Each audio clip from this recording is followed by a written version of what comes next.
Well, today I thought we'd have a look at some of the Mego black hole figures. These were released in line with the Disney film in the late 70s, and the film is one of those seems to be one of those Marmite type films, so people are either very, very passionate about it or they absolutely hate it. I myself love it. I think it's a great film. A very strange ending, but that doesn't stop a film from being very enjoyable. I've recently picked up this Charles Pizer figure. I was hoping to get a Dan Holland one as well, so that I could have the 4 large and then the 4 small that match them, but I missed out on that one, unfortunately.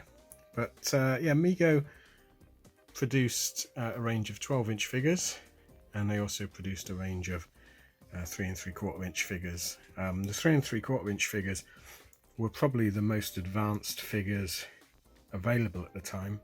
Certainly not spots off the Star Wars figures.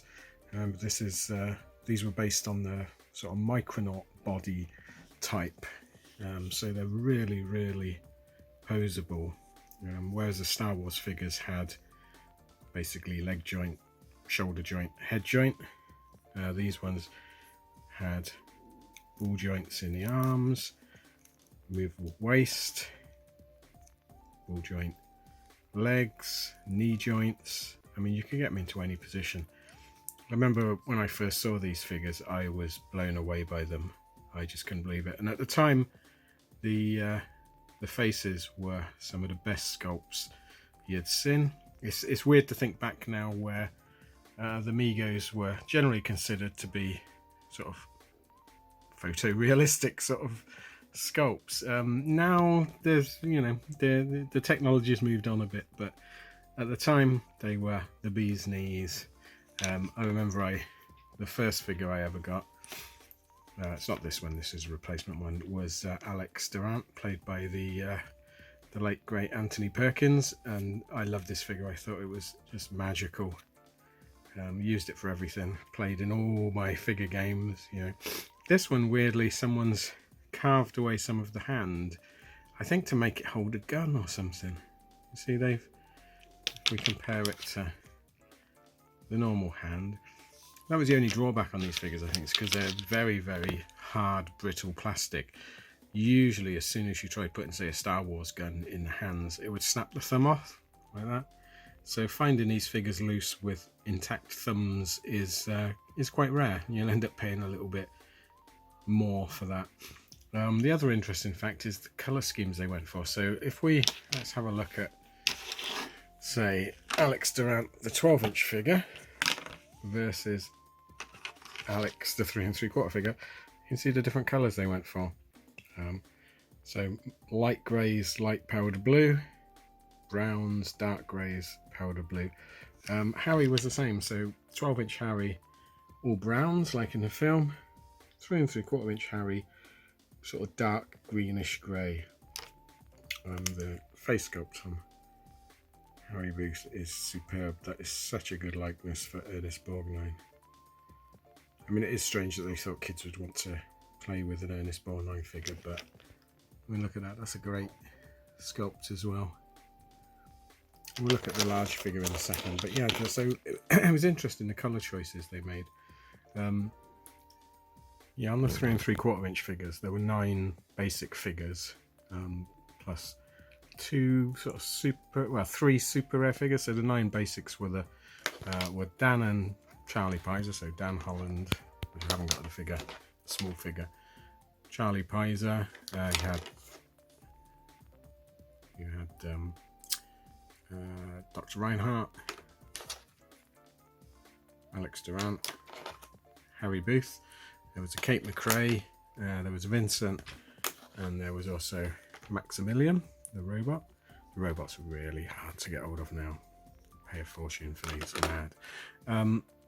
They also did a Sentry robot, so you had 3 robots in range and 6 humans.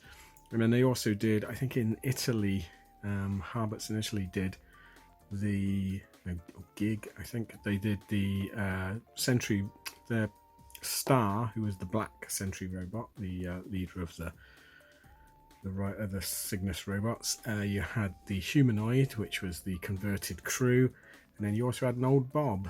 I've never seen any of those in real life. I've seen photos of them, very nice. The large figures, you had Dan Holland, Charlie Pizer, Harry Booth, Dr. Reinhardt, Kate McRae, and Alex. They didn't do any robots in a large size. There were some magnetic robots released in Italy again, but different scale.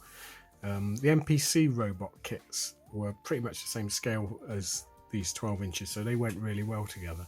But again, they're worth a fortune. So let's have a look at the larger figures. Again, this was probably the pinnacle of Mego's 12-inch ranges.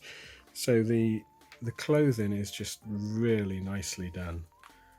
I mean, all knitted fabrics, very nicely done indeed. Great face sculpts. They came with Palomino stickers. Standard sort of slimline body for most of the figures, and then it did have the Dan's gone over. Did have the big bulky body that they used on Buck Rogers for Harry. Again, great sculpt, really nicely done, great clothing, lovely knitted jumper on Harry. And then Dan Holland and Charlie Pizer, you had the really nice jumpsuits, slightly different coloured trim. You had the Palomino stickers, little white boots. So nicely done. These are a great range. They're still fairly affordable. They're getting expensive now. I'm always on the lookout for the rest of the range. You can pick boxed figures up pretty easily. Oh, there's Maximilian. Probably the weakest sculpt, I think, and the simplest costume. Yeah, you can pick up boxed figures fairly easily. They're a little bit costly, but there is a lot of them about. Carded small figures are quite rare, but on the whole, I think this is probably, along with the motion picture set, I think it's Mego's greatest hour. I'm so glad they got the license. I know it wasn't a success for them, but well done anyway. If you want to see more of these videos, and if I get any more of the figures, I will show them, then please let me know in the comments, and thanks for watching. Thanks then. Bye.